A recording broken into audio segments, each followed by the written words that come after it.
ایا لکه قدرمنو سلامونه مې واخلئ صابر جان یم په دې وخت کې موجود یم په اجمې نیکه چوک کې اجمې نیکه چوک نه چې لږ رامخکې چې پیسو پمپ دی د پیسو پمپ ته مخامخ زما دی یار دکان دی سید رحمان نوم یې دی دا الکترونکس دکان دی په دې کې هر یو څیز ملاویږي هم او بله دا چې دی دلته دا کولر پکې او دا چې کوم څونه سامان دی دا اسریانې الکتریک څونه سامان دی هغه جوړوي نو زه درته ښایم چې نن په ده باندې څومره رش دی نن څه چې دا روزانه په ده باندې چې کله هم ګرمي راشي نو بیا دا رش سیوا کېږي زه درته ښایم چې نن کم څیزونه خراب دي دا درته ښایم بل خو دا چې ده سره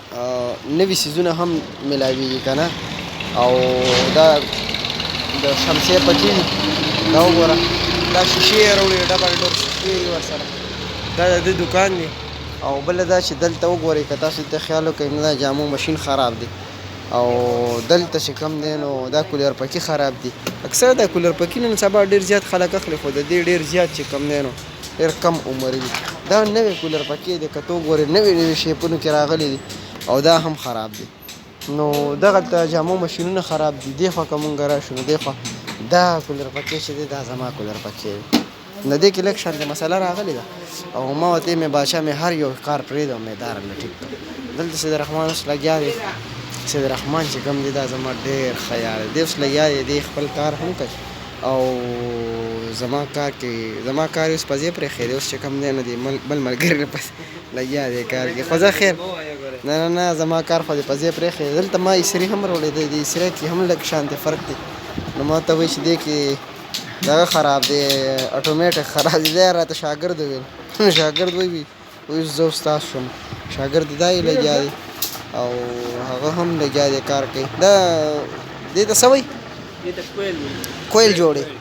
دی اوس کویل جوړوي دی ځان له اوس استاد دی په کچه درخواست چا سره خبرې اترې نه ته وایه که نه اورې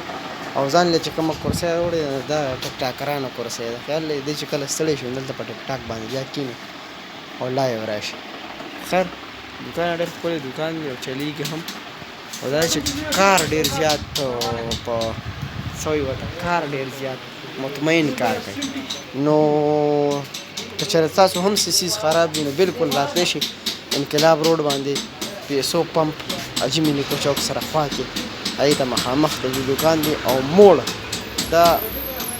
موړ یاد ساتئ اجمې نیکه نه چې لږ رامخکې شي چوک نه دا موړ دی د موړ سره خوا کې د دې دوکان دی تاسو راتلی شي او دی چې څومره هم ستاسو څیزونه خراب وي دله راوړي بلکل بیا دله ټیک کوي خوشحاله راته اوسئ